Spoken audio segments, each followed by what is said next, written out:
زی جن شینگفو۔ جو sales office کل تک سنسان پڑا تھا، آج وہاں پاؤں رکھنے کی جگہ نہیں تھی۔ 20 کے قریب سیلز سٹاف ہنگامی طور پر بلائے گئے تھے، مگر ان کے پاس اتنا رش تھا کہ پانی پینے کی بھی فرصت نہ تھی۔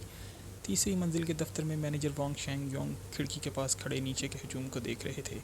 ان کی نظر سینکڑوں میٹر تک پھیلی لائن پر جمی ہوئی تھی۔ ایک سگریٹ کا کش بھرتے ہوئے ان کے دل میں عجیب سی کیفیت تھی۔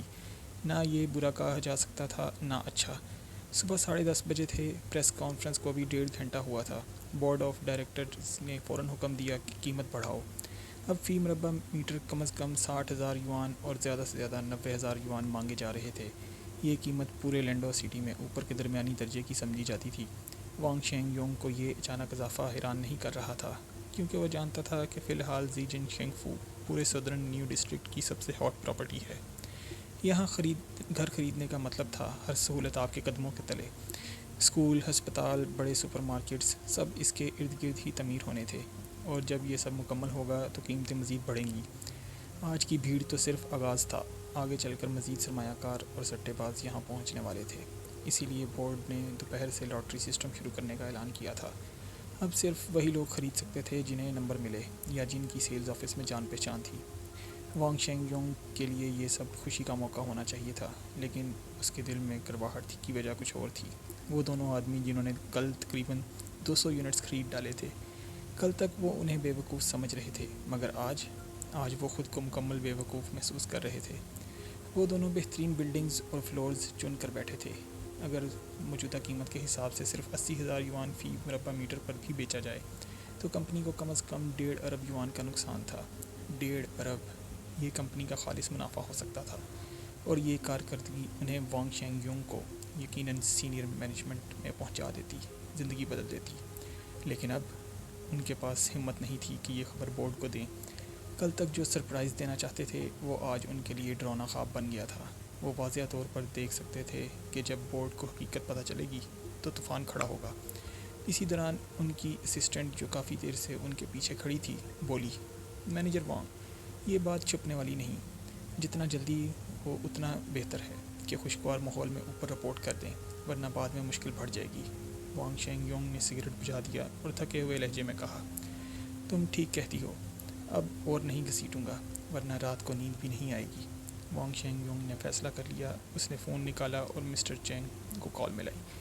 مسٹر چینگ بہت خوش لگ رہے تھے، ہنستے ہوئے بولے، چھوٹے وانگ، تم مجھے زی جن شینگفو کی رپورٹ دینے والے ہو۔ فائنانس ڈپارٹمنٹ نے حساب کتاب مکمل کر کیا ہے۔ صوبائی حکومت کی پالیسیوں کی وجہ سے صرف زی جن شینگفو سے ہمیں 10 ارب کا منافع ہوگا۔ یہ پورے ملک کی ریئل اسٹیٹ مارکیٹ میں بہت نایاب ہے۔ اپنی ترقی کے لیے تیار رہو۔ ہا ہا ہا ہا۔ لیکن جتنا زیادہ مسٹر چینگ خوش تھے، اتنا ہی وانگ شینگ یونگ کا دل ڈوب رہا تھا۔ ہمت جٹا کر اس نے کہا، مسٹر چینگ، مجھے آپ کو ایک بات بتانی ہے۔ کل 2 آدمی آئے اور انہوں نے 196 فلیٹ خرید لیے، ہر ایک صرف 16,000 یوان فی مربع میٹر میں۔ فون کے دوسری طرف چند لمحے کی خاموشی چھا گئی۔ دفتر میں سناٹا پھیل گیا۔ وانگ شینگ یونگ کے ماتھے پر پسینہ آ گیا اور اس کی اسسٹنٹ کے گھٹنے کانپنے لگے۔ مسٹر چینگ کی آواز لوٹی، مگر اب وہ نرم نہیں تھی، بلکہ بوجھل اور خوفناک تھی۔ انہوں نے مزید تفصیلات پوچھیں، سائز کتنا ہے، کس عمارت اور کس فلور پر ہیں؟ وانگ شینگ یونگ نے سر جھکا کر جواب دیا، 120 سے 140 اسکوائر میٹر کے ہیں، اور تقریباً سب سے بہترین عمارتوں اور فلورز پر ہیں، 8% سے زائد ٹاپ پوزیشنز پر۔ یہ سن کر مسٹر چینگ دوبارہ خاموش ہو گئے۔ وانگ شینگ یونگ نے ڈرتے ڈرتے پکارا، مسٹر چینگ۔ اچانک دوسری طرف سے زوردار چیخ سنائی دی، اتنا بڑا مسئلہ، اور تم نے کل ہی ہیڈ کوارٹر کو رپورٹ کیوں نہیں کیا؟ وانگ شینگ یونگ کا دل ہی دہل گیا۔ اس نے روتے ہوئے وضاحت دی، مسٹر چینگ، میں نے سوچا تھا ڈاؤن پیمنٹ کے بعد آپ کو سرپرائز دوں گا۔ مجھے بالکل اندازہ نہیں تھا کہ قیمت راتوں رات بدل جائے گی۔ لیکن مسٹر چینگ کا غصہ ٹھنڈا نہیں ہوا۔ انہوں نے کہا، وانگ شینگ یونگ، تم گئے کام سے، اور فون کاٹ دیا۔ وانگ شینگ یونگ نے غصے اور بے بسی میں چیخ ماری اور صوفے پر گر گیا۔ فون توڑنے کو جی چاہا، مگر سوچا کہ شاید مسٹر چینگ دوبارہ کال کریں۔ واقعی آدھے گھنٹے بعد فون بجا۔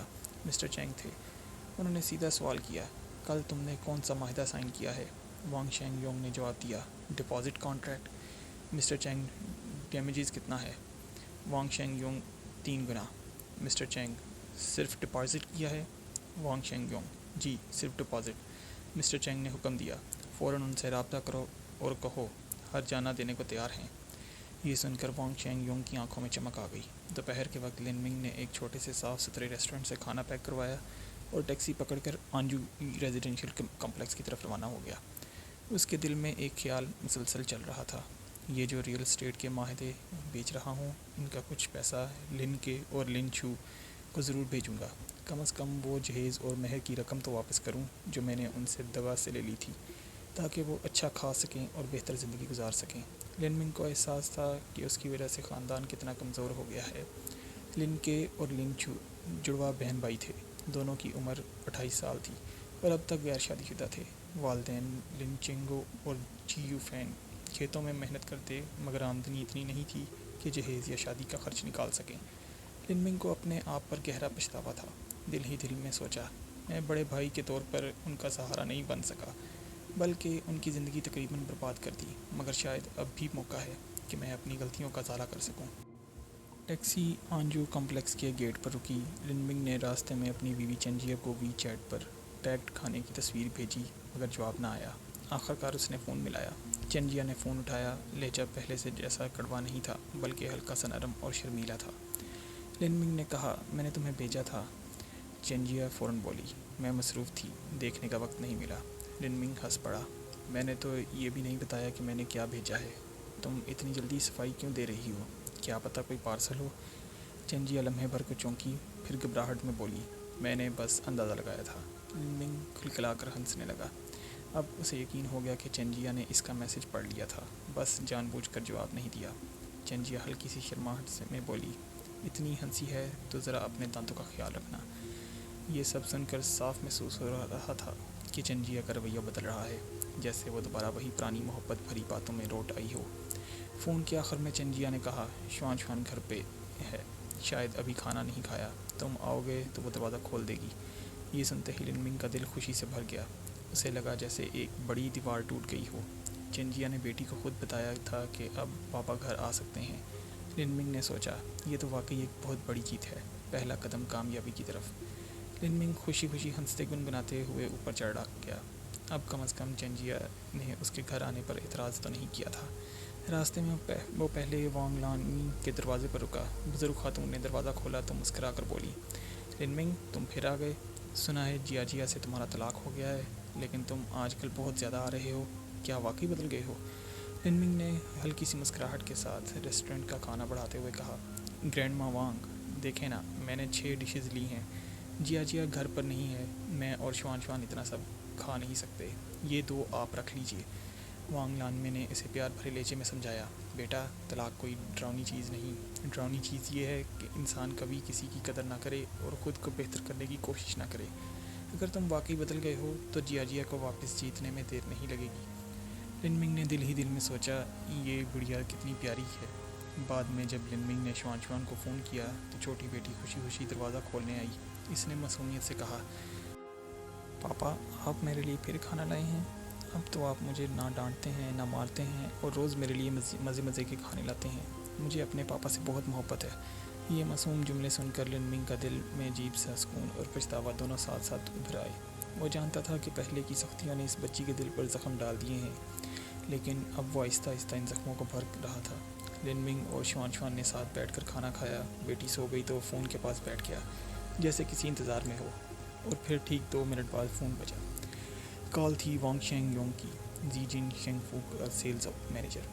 لن منگ نے فون اٹھایا، ہلکی مسکراہٹ کے ساتھ کہا، مینیجر وانگ مبارک ہو، سنا ہے کہ شہر کا نیا ڈسٹرکٹ ترقی پا رہا ہے اور زی جن شینگ فو سب سے مقبول ہو گیا ہے۔ وانگ شینگ یونگ کے چہرے پر پسینہ آ گیا۔ وہ اصل میں بہانہ بنا کر بات گھمانا چاہ رہا تھا، لیکن لن منگ سیدھا نقطے پر آ گیا۔ آخرکار اس نے گہری سانس لی اور کہا، مسٹر لن، کل رات پراپرٹی کے کچھ انسپیکشنز میں مسئلہ نکلا ہے۔ بورڈ آف ڈائریکٹرز نے فیصلہ کیا ہے کہ پروجیکٹ میں بڑی تبدیلیاں کی جائیں گی اور اس وجہ سے ہم ڈیلیوری ٹائم گارنٹی نہیں کر سکتے۔ اس نے جلدی سے مزید کہا، اس لیے ہم چاہتے ہیں کہ آپ کا کانٹریکٹ ختم کر دیا جائے۔ چونکہ یہ مسئلہ ہماری طرف سے ہے، بورڈ نے فیصلہ کیا ہے کہ آپ اور مسٹر زو کو معاہدے کے مطابق 3 گنا ہرجانہ دیا جائے گا۔ آپ کیا کہتے ہیں مسٹر لن؟ پلیز لائک اور سبسکرائب کریں اگلے ایپیسوڈ کے لیے۔ Thanks for watching.